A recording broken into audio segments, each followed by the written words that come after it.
Hello everyone, welcome to my channel. Let's start new topic, types of operating system. Let's start. There are many types of operating system. First one, batch operating system. Next one, real time operating system, interactive operating system, distributed operating system, network operating system, and then time sharing operating system. Now let's start one by one. First one is batch operating system. The user of batch operating system do not interact with the computer directly. Batch operating system में क्या होता है कि जो आपका computer system होता है वो क्या है कि यूजर के साथ क्या नहीं करता, डायरेक्टली कम्युनिकेट नहीं करता या डायरेक्टली इंटरेक्ट नहीं करता. Each user prepares his job on an offline devices like punch card and submit it to the computer operator. इसमें क्या होता है कि जो भी काम किया जाता है हर यूजर के द्वारा वो किस मोड में किया जाता है, ऑफलाइन मोड में किया जाता है, जैसे किसी पंच कार्ड के थ्रू. फिर उसके बाद क्या होता है कि जो जो भी वर्क होता है ऑफलाइन प्रिपेयर किया जाता है किसी यूजर के द्वारा, उसको कहाँ पे सबमिट किया जाता है, कंप्यूटर ऑपरेटर के द्वारा. कंप्यूटर ऑपरेटर के पास क्या किया जाता है, सबमिट किया जाता है. To speed up processing, jobs with similar needs are best together and run as a groups.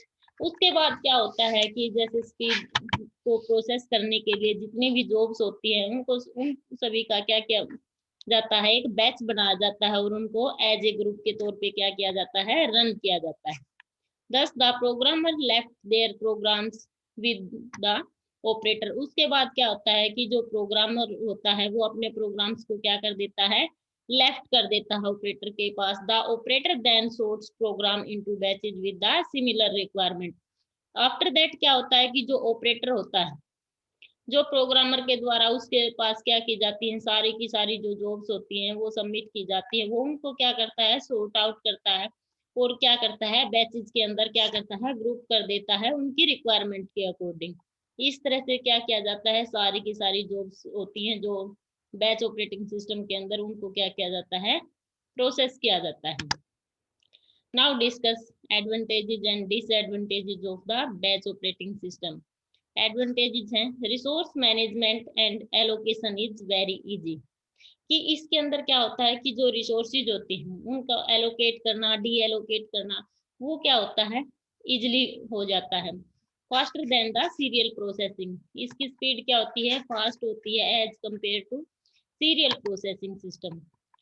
Now disadvantages of the batch operating system. First one क्या है कि utilisation of CPU is very poor. The CPU is open idle. कि इसके अंदर क्या होता है कि जो सीपीयू की यूटिलाइजेशन होती है वो क्या होती है, बहुत ही पुअर होती है, लो होती है. कि इसमें क्या होता है कि मोस्ट ऑफ द टाइम क्या होता है कि जो आपका सीपीयू है वो क्या होता है, आइडल स्टेट में रहता है, कि उस टाइम पे उसका क्या होता है, कोई यूज नहीं होता. नेक्स्ट वन है कि difficult to provide the desired priority. कि जब जब क्या होता है कि जो आपका ऑपरेटर होता है वो क्या करता है, आपकी जॉब्स को सॉर्ट आउट करता है, तो उस दौरान क्या होता है कि उन जॉब्स को प्रायोरिटी असाइन करना क्या हो जाता है, मुश्किल हो जाता है. ये क्या थे इसके disadvantage. Now next, real time operating system provide environment for the executing programs. कि ये इसके अंदर क्या होता है कि जो आपके प्रोग्राम्स होते हैं उसको क्या प्रोवाइड करता है, रियल टाइम का एनवायरनमेंट प्रोवाइड करता है. Process abstraction for multitasking, concurrently scheduling, hardware abstraction layer, file system and communication. इसके अंदर क्या होता है कि जो आप काम करते हो या कोई भी जो जॉब्स होती हैं जो प्रोसेस करते हो वो किस मोड में होती है, आपकी रियल टाइम मोड में होती है. इसके अंदर क्या होता है कि जो हार्डवेयर अब्स्ट्रक्शन लेयर है उसका क्या किया जाता है, यूज किया जाता है, फाइल सिस्टम है, कम्युनिकेशन है, ये सारे के सारे क्या है कि रियल टाइम के अंदर यूज किए जाते हैं. इसके अंदर और क्या होता है कि जैसे आप अपनी रियल लाइफ के अंदर देखो कि आजकल जो भी आप यूज कर रहे हो जैसे बैंकिंग वगैरह का है, उस वहाँ पे भी क्या होता है, रियल टाइम ऑपरेटिंग सिस्टम का क्या होता है, यूज होता है. Now advantages and the disadvantages of the real time operating system. First one है advantages, response time is very less. कि इसके अंदर क्या होता है कि जो रिस्पॉन्स टाइम है वो क्या होता है कि बहुत कम होता है। कि इसमें क्या है कि आपने मान लो कोई भी क्वेरी डाली है या कोई भी आपका रिक्वेस्ट है तो उसका क्या है कि आपको विद इन सेकेंड ही क्या मिल जाता है, उसका आउटपुट मिल जाता है। आपको क्या है कि काफ़ी टाइम के लिए क्या नहीं करना पड़ता, वेट नहीं करना पड़ता। तो इस वजह से क्या होता है कि जो इसका रिस्पॉन्स टाइम है वो क्या होता है, वेरी लेस होता है। नेक्स्ट वन है लार्ज मेमोरी। कि इसके लिए क्या होता है कि जो आपको रियल टाइम ऑपरेटिंग सिस्टम है इसमें क्या होता है कि लार्ज मेमोरी की रिक्वायरमेंट होती है। क्योंकि क्या होता है कि जो डाटा का स्टोरेज एरिया होता है वो क्या होता है, काफ़ी बड़ा होता है। तो डाटा को स्टोर करने के लिए हमें क्या, किसकी नीड होती है, लार्ज मेमोरी की नीड होती है। नेक्स्ट है बेटर थ्रूपुट। थ्रूपुट का मतलब होता है कि पर यूनिट के अंदर आप लोगों ने कितना काम किया है उसका रिस्पॉन्स जो आप लोगों को प्रोवाइड किया जाता है वो क्या होता है, इसके अंदर बेटर होता है। क्योंकि यहाँ पे क्या होता है कि जो भी आप लोगों को रिस्पॉन्स प्रोवाइड किया जाता है वो क्या होता है, विद इन सेकेंड प्रोवाइड किया जाता है। और यहाँ पे जो रिस्पॉन्स टाइम था वो क्या था, लेस था। तो इस वजह से जो आपका थ्रूपुट है वो क्या हो जाता है, हाई हो जाता है। इसके बाद आते हैं इसके डिसएडवांटेजेस। डिसएडवांटेजेस क्या क्या है इसके, फर्स्ट वन है वेरी कॉस्टली। कॉस्टली का मतलब होता है कि महंगा। ये किस वजह से होता है, क्योंकि देखो यहाँ पे क्या है कि लार्ज मेमोरी की आप लोगों को क्या होती है, रिक्वायरमेंट होती है। और भी सॉफ्टवेयर की रिक्वायरमेंट होती है इससे अलग। तो इससे कॉस्ट क्या हो जाती है, इसकी हाई हो जाती है। Large main memory and the secondary storage required, जो मैंने अभी बताया था कि इसके लिए जो लार्ज मेन मेमोरी है उसकी होती है। इससे अलग भी और कोई भी जो सेकेंडरी स्टोरेज डिवाइसेज होते हैं उनकी रिक्वायरमेंट होती है। और क्या होता है इसके अंदर, कॉम्प्लेक्स कम्युनिकेशन सिस्टम। कि इसके अंदर जो कम्युनिकेट करना होता है वो क्या हो जाता है, किसी यूजर के लिए मुश्किल होता है। तो यहाँ पे जो कम्युनिकेशन सिस्टम होता है वो क्या होता है, कॉम्प्लेक्स होता है। आफ्टर दैट है इंटरेक्टिव ऑपरेटिंग सिस्टम। क्या होता है interactive operating system, in an operating interactive operating system the user interact directly with the operating system to supply commands and data as the application programs execute. इसके अंदर क्या होता है कि जो यूजर्स होता है वो क्या करता है, ऑपरेटिंग सिस्टम के पास क्या करता है कि जो कमांड्स होती हैं वो क्या है कि डायरेक्टली प्रोवाइड करता है किसी भी प्रोग्राम को एग्जीक्यूट करने के लिए। और आफ्टर दैट क्या होता है कि उस कमांड को क्या किया जाता है, प्रोसेस किया जाता है। और तब क्या करता है, किसी कमांड को प्रोसेस होने के बाद जो आउटपुट है वो यूजर क्या करता है, रिसीव करता है। The user is in direct two way communicate with the computers. कि इसके अंदर जो यूजर्स होता है वो टू वे से कम्युनिकेट कर सकता है। एक तो होता है सिमेट्रिक और एक होता है एसिमेट्रिक। सिमेट्रिक में क्या होता है कि एक जो आइडेंटिकल कॉपी होती है आपके डाटा की वो क्या है कि सभी के पास क्या की जाती है, शेयर की जाती है। और एसिमेट्रिक में क्या होता है कि हर यूजर्स के पास क्या है कि अलग अलग जो कॉपी होती है वो क्या की जाती है, सेंड की जाती है। जैसे मास्टर स्लेव्स होता है उसी तरह से होता है कि जो मास्टर स्लेव कम्युनिकेशन होता है, यहाँ पे जो मास्टर होता है वो क्या होता है कि एक मेन हेड की तरह काम करता है। और जो बाकी के होते हैं वो क्या होते हैं, सब होते हैं, उसके सब पार्ट्स की तरह काम करते हैं। तो इस तरह से उनके बीच में जो कम्युनिकेशन होता है तो इसको क्या बोला जाता है, मास्टर स्लेव रिलेशनशिप बोला जाता है। और क्या होता है इसके अंदर, ये सब क्या है कि आज के टाइम में जो इंटरेक्टिव ऑपरेटिंग सिस्टम है ये मोस्ट पॉपुलर या मोस्ट कॉमन ऑपरेटिंग सिस्टम है। आफ्टर दैट आते हैं कि इसके advantages and the disadvantages of the interactive operating system. First one है कि elimination of the tedious task. कि जो जो भी आपके मुश्किल टास्क होते हैं उनको क्या करता है, ये इलिमिनेट करता है। इलिमिनेशन का मतलब होता है किसी चीज को खत्म करना। नेक्स्ट वन होता है कि रिडक्शन इन पेपर वर्क। कि जो पेपर वर्क होते हैं कि आपको पेन पेंसिल के थ्रू या फिर जो पेपर पे काम करना पड़ता है उसके अंदर क्या होती है, रिडक्शन होती है। क्योंकि इसके अंदर जो भी आप काम करोगे वो सारा किसके अंदर होगा, आपका सिस्टम के ऊपर होगा। नेक्स्ट वन आता है कि इसके अंदर इम्प्रूव्ड एक्यूरेसी। कि आपकी क्या है कि यहाँ पे डाटा होता है वो मतलब वहाँ पे इनकरेक्ट होने के चांसेस क्या होते हैं, बहुत कम होते हैं। तो यहाँ से क्या हो जाता है, आपकी जो एक्यूरेसी है वो क्या हो जाती है, इम्प्रूव हो जाती है। आफ्टर दैट आते हैं कि इसके डिसएडवांटेजेस क्या क्या हैं। फर्स्ट वन है कि डिफिकल्ट टू हैंडल, कि इसको हैंडल करना क्या हो जाता है, मुश्किल हो जाता है। Need extra hardware and the memory resources to perform well, कि कोई अच्छा परफॉर्म करने के लिए तो इसके लिए किस किस की रिक्वायरमेंट होती है, हार्डवेयर की, मेमोरी रिसोर्सेज की, ताकि वो क्या है कि जो भी काम है या जो भी टास्क उसको दिया गया है वो क्या हो, अच्छे से परफॉर्म हो। नेक्स्ट है easy to break and the complex design, कि जो इंटरेक्टिव या फिर जो ऑनलाइन सिस्टम होता है, इंटरेक्टिव या फिर online both are the same thing. इसमें क्या होता है कि जो भी आप डिजाइनिंग करते हो तो वो क्या होती है, कॉम्प्लेक्स होती है, और जो ऑनलाइन ऑपरेटिंग सिस्टम होता है उसको ब्रेक डाउन करना भी क्या हो जाता है, इजी हो जाता है। कि कई बार क्या होते हैं कि ऐसे ऐसे होते हैं हैकर्स, कि वो क्या करते हैं आपके सिस्टम को इजीली हैक कर लेते हैं, कि और जो आपका ऑपरेटिंग सिस्टम है उसको इजीली क्या कर सकते हैं, ब्रेक डाउन कर सकते हैं। ये सारे के सारे क्या थे भाई इसके वो थे डिसएडवांटेजेस थे इंटरेक्टिव ऑपरेटिंग सिस्टम के। नेक्स्ट वन आता है आपके पास distributed operating system. Distributed system use multiple central processor to serve multiple real-time application and multiple users. Data processing jobs are distributed among the processor accordingly to which one can perform each job most efficiently.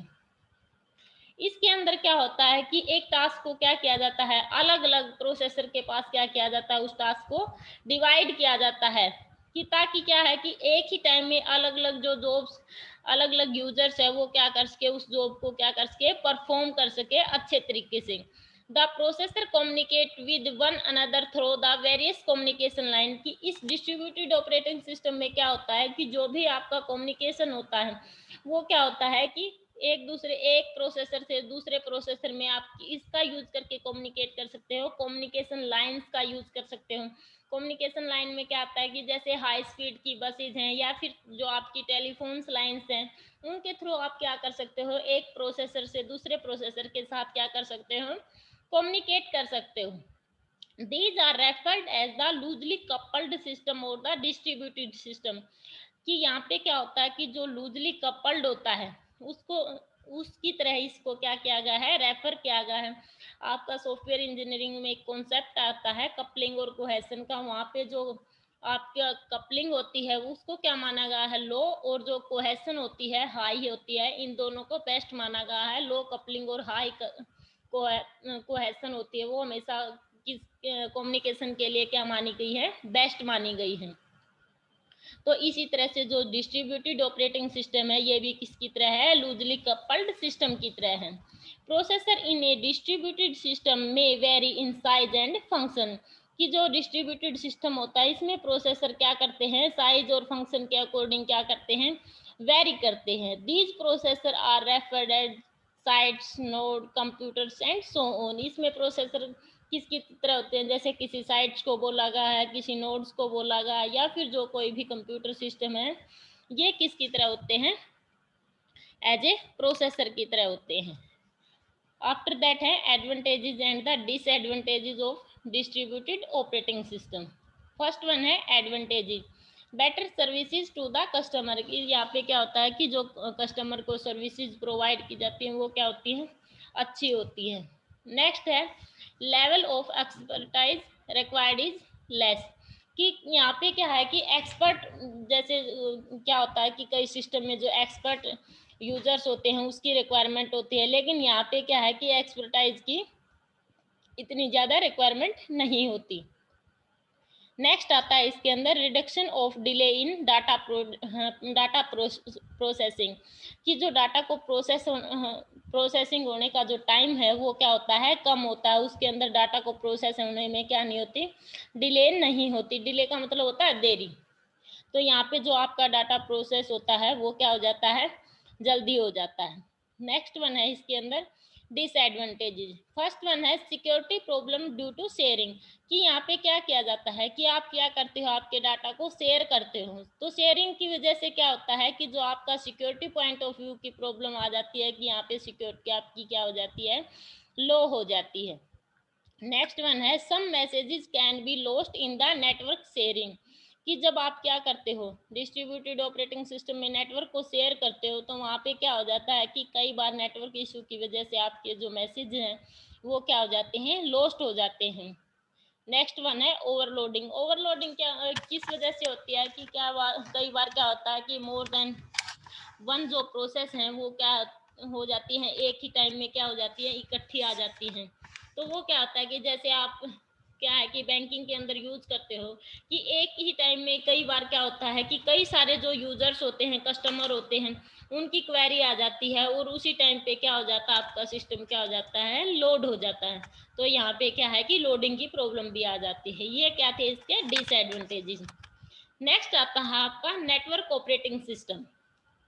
Run on a server and provide server the capability to manage data, users, groups, security, application and other networking functions। कि यहाँ पे क्या होता है कि जो server होते हैं या फिर जो आपको कैपेबिलिटी प्रोवाइड की जाती है डाटा को मैनेज करने के लिए, यूजर्स को, ग्रुप्स को, सिक्योरिटी को, एप्लीकेशन को, या फिर जो और कोई भी नेटवर्क फंक्शंस होते हैं, या क्या किए जाते हैं, सारे के सारे वहाँ पे रन किए जाते हैं। ये सारी की सारी क्या की जाती है, कैपेबिलिटी नेटवर्क ऑपरेटिंग सिस्टम के थ्रू प्रोवाइड की जाती है। The primary purpose of the network operating system is to allow shared file and printer access among multiple computers in a network, typically a local area network, a private network, or to other networks। यहाँ पे क्या होता है कि जो आपका network operating system है, इसका मेन पर्पज क्या होता है कि आपकी जो भी फाइल्स होती हैं उनको क्या करने का काम होता है, शेयर करने का काम होता है। और क्या होता है कि आपका जो नेटवर्क होता है वहाँ पे जो मल्टीपल कंप्यूटर्स होते हैं उन सभी के बीच में क्या है कि इन फाइल्स को क्या किया जाता है, प्रिंट करने के लिए क्या किया जाता है, शेयर किया जाता है। कि जैसे लोकल एरिया नेटवर्क का यूज करके, या फिर कोई भी प्राइवेट नेटवर्क है, या फिर और कोई अदर नेटवर्क है, उसका यूज करके यहाँ पे क्या किया जाता है, उन फाइल्स को शेयर किया जाता है। एग्जाम्पल बताए हैं नेटवर्क ऑपरेटिंग सिस्टम के, जैसे माइक्रोसॉफ्ट विंडो है, माइक्रोसॉफ्ट विंडो सर्वर है, 2008 है, यूनिक्स है, लाइनक्स है, मैक ओएस है। ये सारे के सारे क्या हैं, नेटवर्क ऑपरेटिंग सिस्टम के एग्जाम्पल हैं। ये डायग्राम में इसका जो स्ट्रक्चर है वो शो किया गया है कि कैसे मशीन ए है, बी है और सी है, किस तरह से इनको जो डिस्ट्रीब्यूटेड ऑपरेटिंग सिस्टम के थ्रू क्या किया जाता है, टास्क प्रोवाइड किया जाता है और किस तरह से ये कम्युनिकेट करते हैं एक दूसरे से। आफ्टर दैट है कि advantages and the disadvantages of the network operating system. First one है कि हाईली स्टेबल सेंट्रलाइज सर्वर। कि इसके अंदर क्या होता है कि जो सेंट्रलाइज सर्वर होता है वो क्या होता है, स्टेबल होता है। नेक्स्ट है कि security concern are handled through the server. की जो सिक्योरिटी है वो किसके थ्रू हैंडल की जाती है, सर्वर के थ्रू हैंडल की जाती है। Server access is possible remotely from different location and the types of system. कि जो सर्वर एक्सेस कर सकते हैं किसी मतलब डिफरेंट लोकेशन से या अलग अलग सिस्टम से, वो भी क्या होता है, इसके थ्रू पॉसिबल होता है। डिसएडवांटेजेस आते हैं कि इसके लिए सर्वर आर कॉस्टली। कि यहाँ पे जो सर्वर्स होते हैं वो क्या होते हैं, कॉस्टली होते हैं, महंगे होते हैं। User had to depend on a central location for most operation. कि यहाँ पे क्या होता है कि जो यूजर्स होते हैं कि वो किसके ऊपर डिपेंड होते हैं, जो आपकी सेंट्रल लोकेशन होती है ऑपरेशन के लिए, उसके ऊपर क्या होते हैं, डिपेंड होते हैं। Maintenance and updates are required regularly.